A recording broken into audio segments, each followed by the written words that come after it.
Ladies and gentlemen, the arrival of President Vladimir Putin of Russia.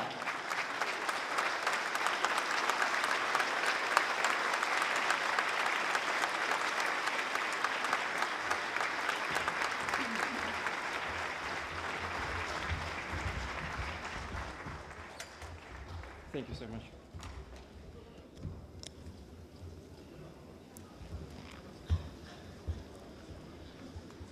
Уважаемые дамы и господа,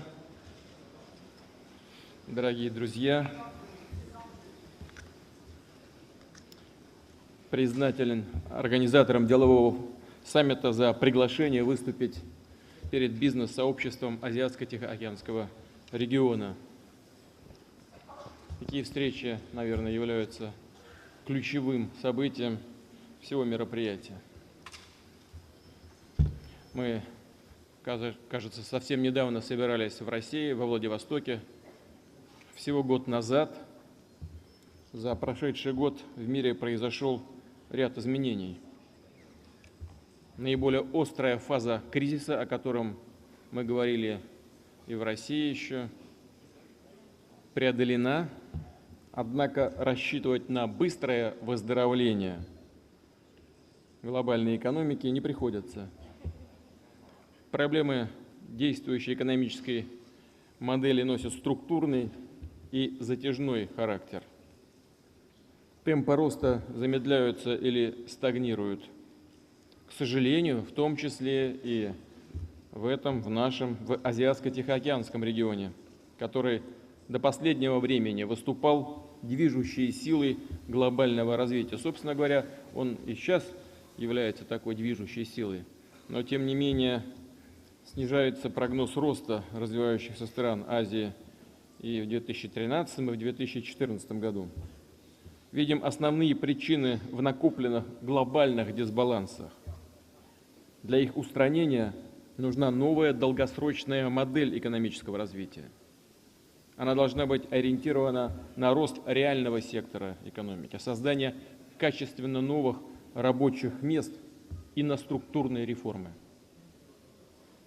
Параметры такой модели подробно обсуждались и год назад во Владивостоке, и вот совсем недавно в России мы проводили еще один крупный саммит группы 20. Лидеры двадцатки пришли к консенсусу. Необходимо сочетать меры стимулирования экономического роста с фискальной консолидацией. Это трудная и, казалось бы, даже разнонаправленная задача. Тем не менее, лидеры двадцатки посчитали, что это можно сделать. Именно такая цель зафиксирована и в Санкт-Петербургском плане действий. Экономическая политика должна быть тесно увязана с решением социальных проблем.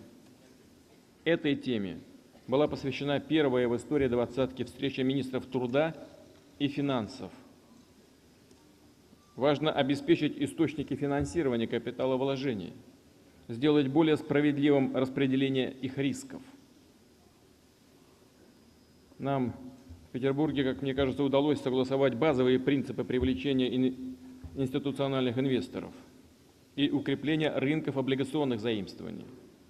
Привлечь капиталовложения в экономику поможет развитие государственно-частного партнерства. В России на этой основе уже реализуется несколько крупных проектов, в том числе по совершенствованию транспортной инфраструктуры в Сибири и на Дальнем Востоке. Приглашаем бизнес из стран АТР присоединиться к этим начинаниям. Например, к масштабной модернизации Транссиба, Байкальской магистрали, к наращиванию потенциала Северного морского пути. И я знаю, что многие азиатские страны проявляют очень большой интерес к развитию этого транспортного коридора. Для иностранных компаний в России создаются необходимые условия.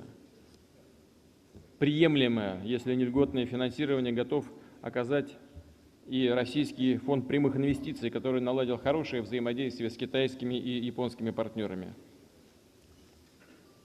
Многое зависит от адекватной налоговой системы. В группе 20 уделили данной теме большое внимание. Договорились сообща бороться с уходом от налогообложения, в том числе через офшоры. Проблема фискальной дисциплины актуальна, конечно, и для экономик АТР. Поэтому будем думать в АТЭС об улучшении обмена налоговой информацией. Еще одним перспективным источником глобального развития является наращивание мировых товарных потоков. Следует расширять сеть региональных и субрегиональных соглашений о свободной торговле.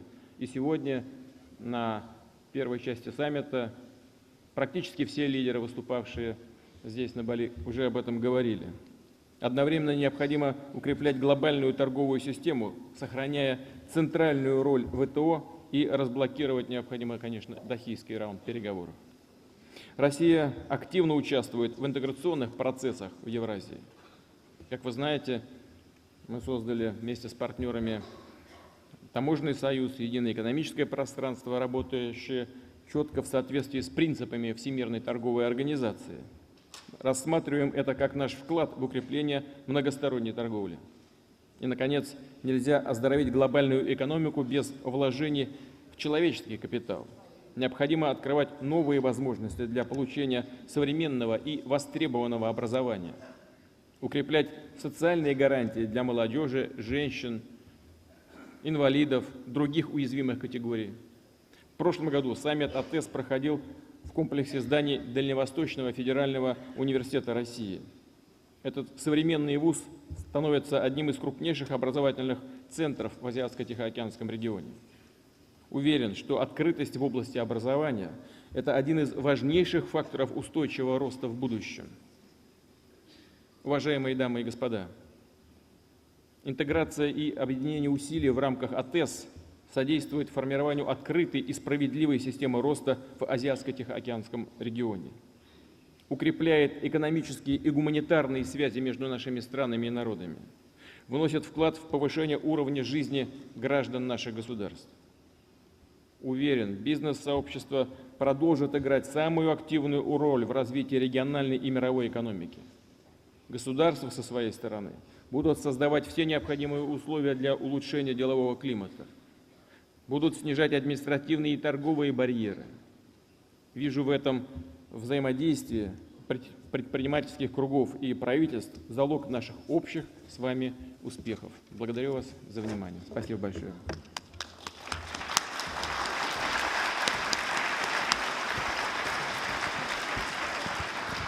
Спасибо, господин президент, за столь интересное выступление. Дамы и господа, у нас есть возможность, у вас есть возможность задать вопросы господину президенту. У меня только просьба называть свое имя и страну, которую вы представляете, и также постараться формулировать вопросы кратко, поскольку времени у нас немного, а интерес, я думаю, к вопросам будет большой. Спасибо. Пожалуйста, давайте начнем ответы на вопросы. Да, пожалуйста. Тут. Где у нас микрофоны? Вот слева.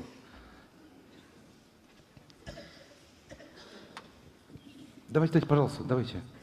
Okay, let's go. Let's start. Don't have much time. Yes, Liu Dongguang from Taiwan.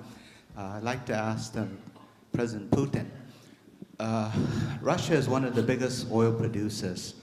We just heard Secretary of State talk about climate change and how it's very important to see what we can do about carbon and so forth, how to control it.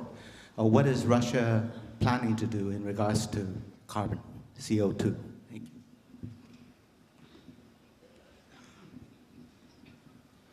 Вы знаете, Россия, как известно,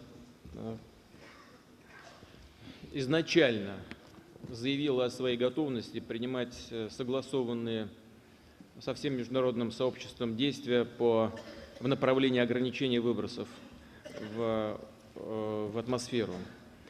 И мы присоединились к многосторонним международным соглашениям в этой области, в том числе и к Токийскому процессу, к Киотскому процессу. Мы изначально взяли на себя очень жесткие обязательства по ограничению этих выбросов.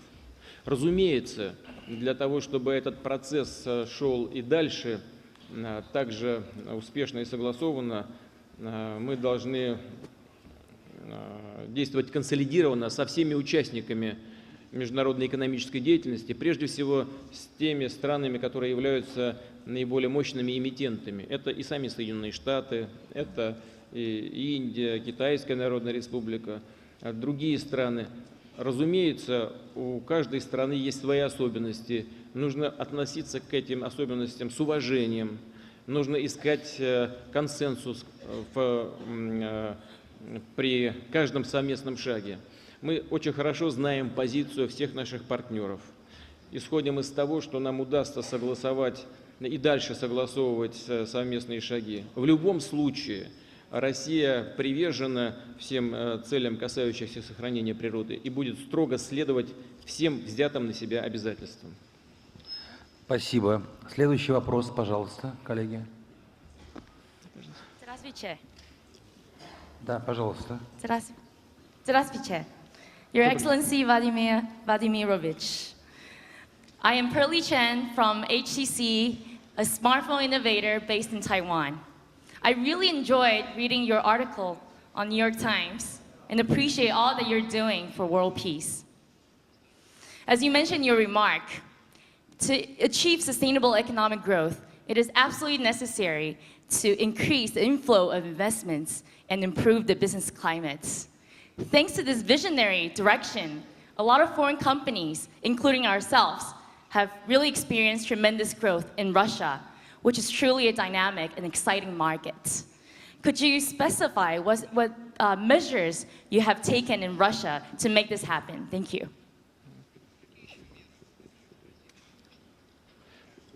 Знаете, вот сейчас только коллега спрашивал по поводу выбросов в атмосферу. Ну, вообще проблема окружающей среды, загрязнение окружающей среды, безусловно, связана с развитием.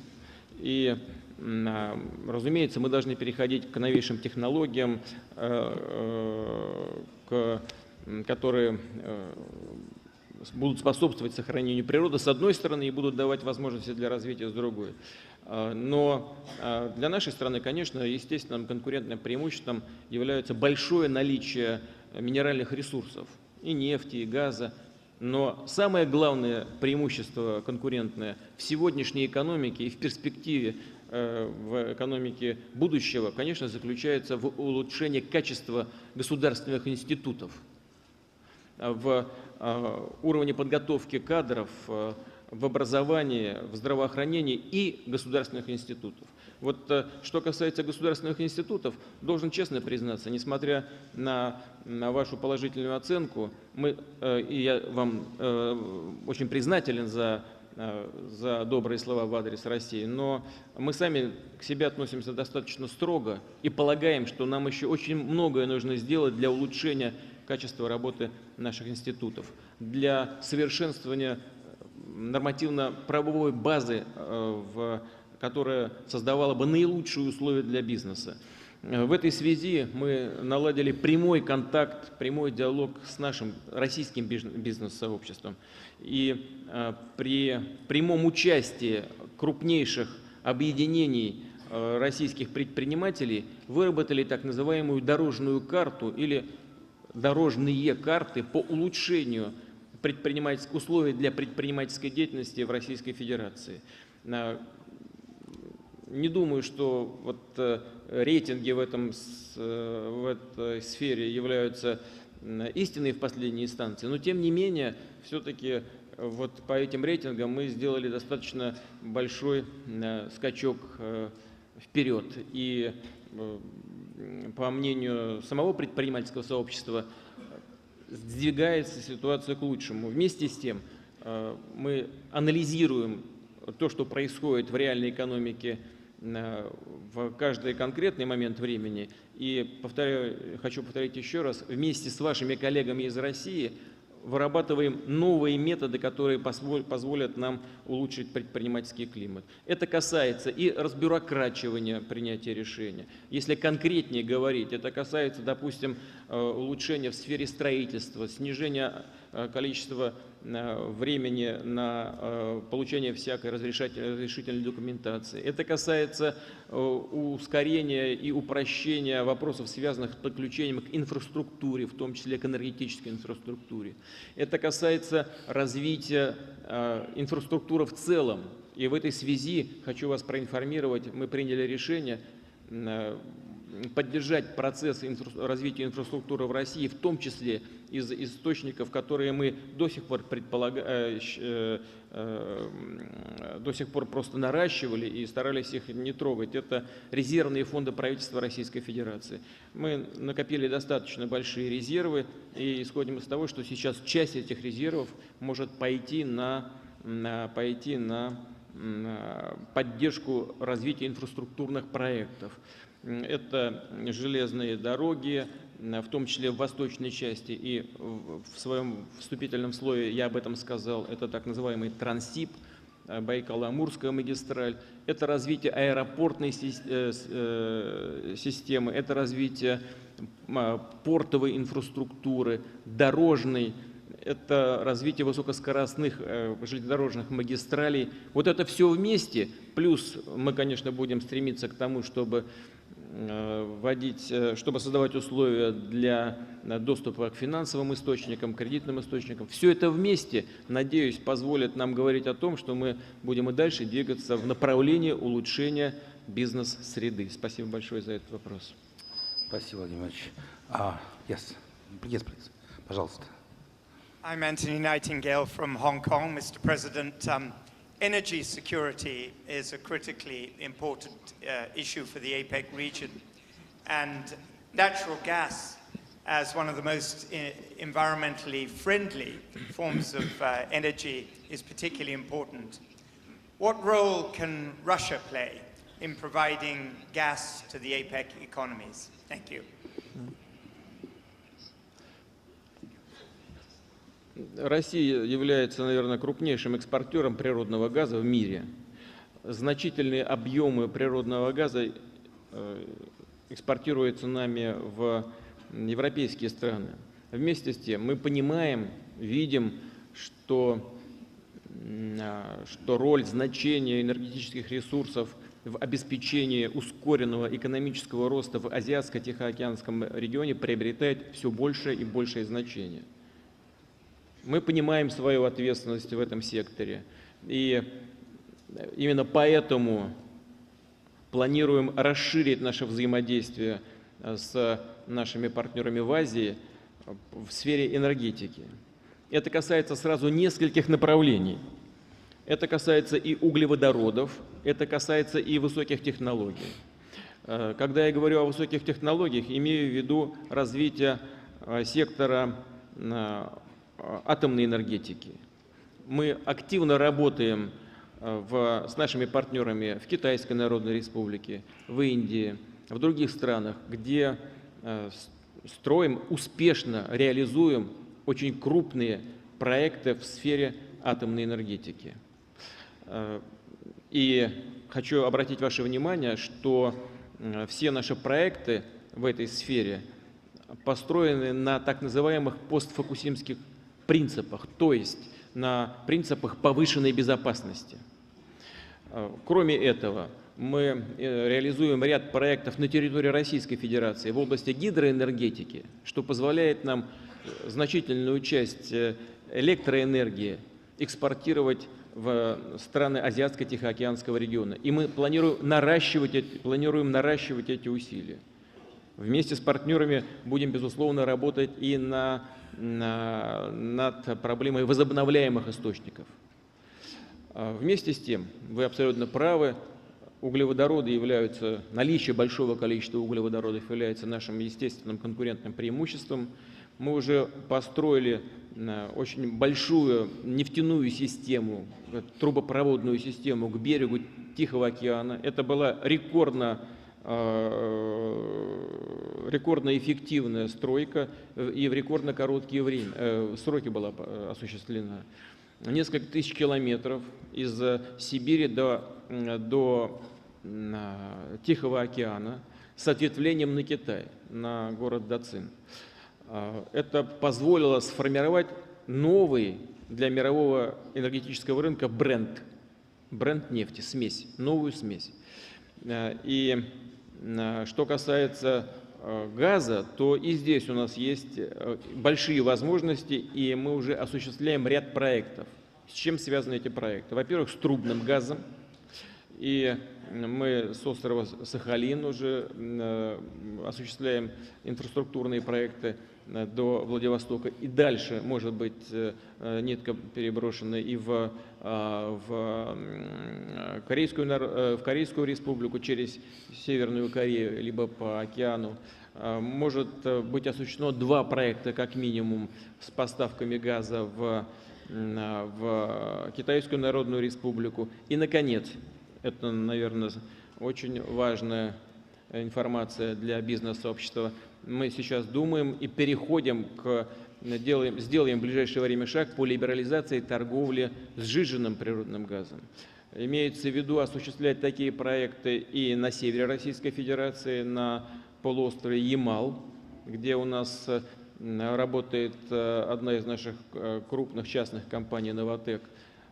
И мы там занимаемся, не только поддерживаем те проекты, которые будет осуществлять «Новотек», уже, собственно, осуществляет. Будем поддерживать также проекты нашей основной компании по добыче, производству и экспорту газа «Газпрома». У «Газпрома» там тоже есть свои большие проекты. Россия с помощью бюджетных ресурсов строит там один из крупнейших портов на севере страны, Сабетта. Мы вкладываем бюджетные ресурсы в подводной канал, и оттуда при реализации проекта по сжижению газа он может быть направлен, имея в виду расширение возможностей использования Северного морского пути как на европейский континент, так и в азиатские страны. Разумеется, будем развивать дальше те проекты, о которых вы наверняка знаете, на Сахалине и в районе Владивостока. Спасибо большое. Вот рука, которая не опускается в 3-м ряду. Вот здесь, пожалуйста, если можно, микрофон. Пожалуйста.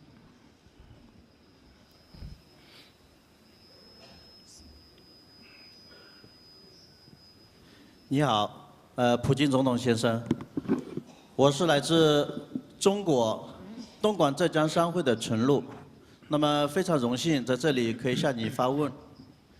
那么今天，普京总统呢谈到了这个能源与经济啊，我想这是世界上一个非常重要的课题。那么现在我们中国啊在高水平的崛起，中国现在的经济啊应该是经济文化从各个领域来说都是一个突飞猛进的一个阶段。我想您谈到的这个能源与经济啊，未来跟中国会有哪方面更广的合作、更广的期望啊？谢谢。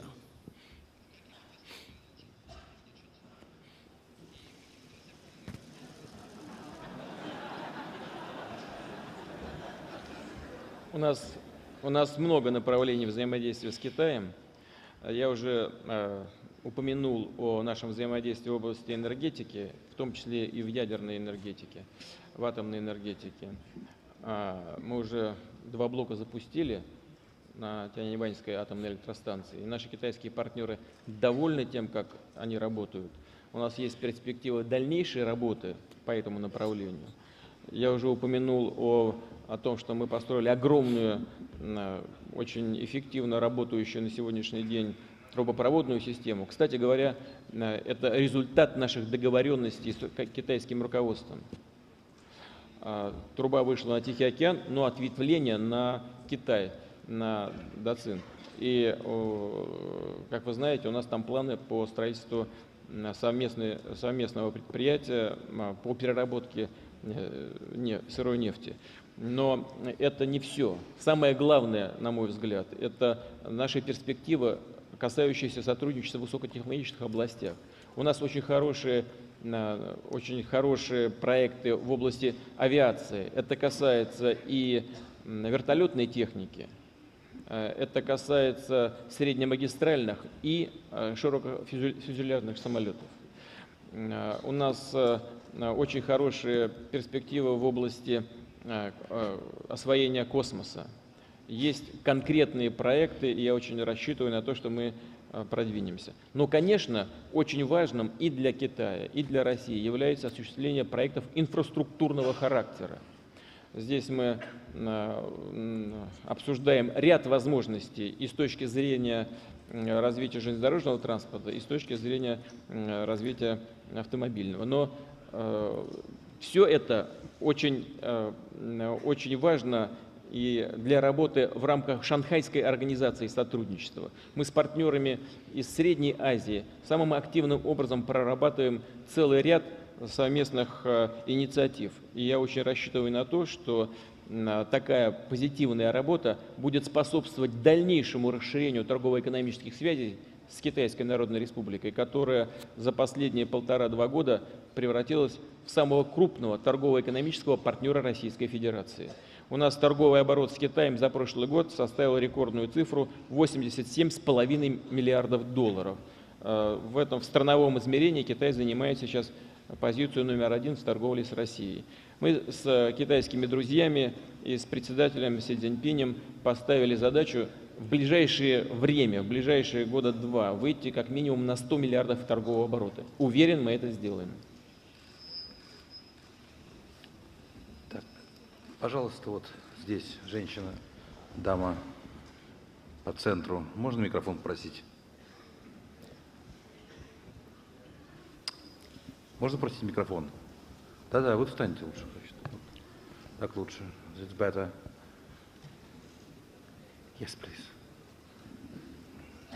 Hello, Mr. President. Diane Brady, United States. I wanted to ask your reaction to President Obama's absence here at the summit, what impact you think it will have, and when you might anticipate having a personal meeting or conversation with him. Thank you.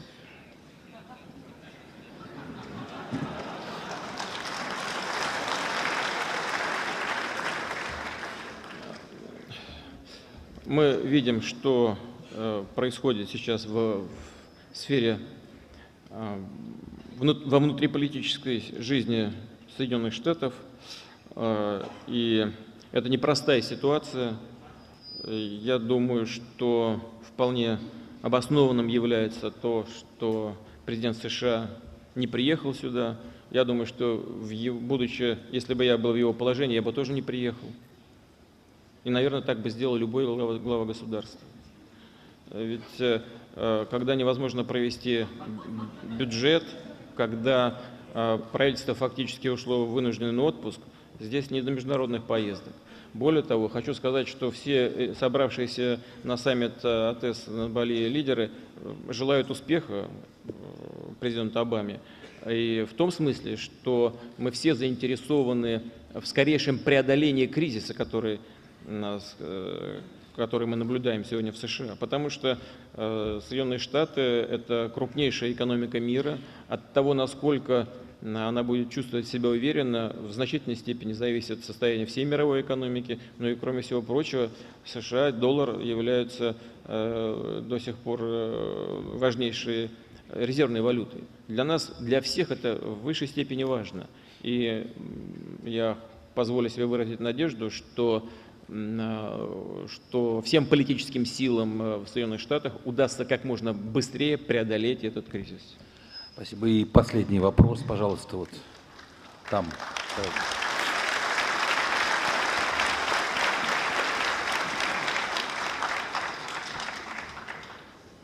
Thanks, Chairman. Thanks, Chairman. Mr. President, this is Carlos C. from Newcomer Group in China. I have an important general question about stable business environment. Everybody knows now as a good company, if they don't do global, then they don't have pure future. But the painful question is, if a company invests in another country, the most concern is not the business risk, but the argument maybe in the future between two countries. How Mr. President can raise a good agreement between many countries to avoid this risk. Of course, now China and Russia is very good relation. So question is not a reference to China and Russia, but many countries. Because when we invest and after 3 years, there's argument between two countries and we may lose money. Thank you. Вы знаете, мне кажется, что, во-первых, вопрос очень важный. Но мне думается, что вот мероприятия подобного рода, которые происходят сегодня здесь, в Индонезии, на Бали, и я должен выразить слова благодарности нашим хозяевам, организаторам, президенту Юдоньона, который, очевидно, очень много сделал для того, чтобы создать для нас такие замечательные условия для работы. Но весь смысл мероприятий подобного рода заключается в том, чтобы создать для бизнеса, для экономик стабильные условия функционирования, вне зависимости от текущей политической конъюнктуры. И мне представляется, что в современном мире это вполне можно сделать. Ну вот давайте вспомним времена давно минувших дней. Еще до Второй мировой войны американский капитал приобрел, допустим, компанию Opel в Германии. Несмотря ни на какие трагические события времен Второй мировой войны, американцы остались собственниками этой компании. По-моему, даже меньше бомбили предприятия на территории Германии во время войны, или даже совсем не бомбили, что, собственно говоря, очень хороший пример. Вот если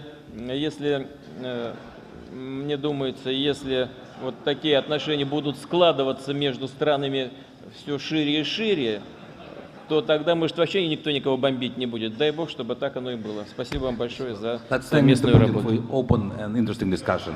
Thank you.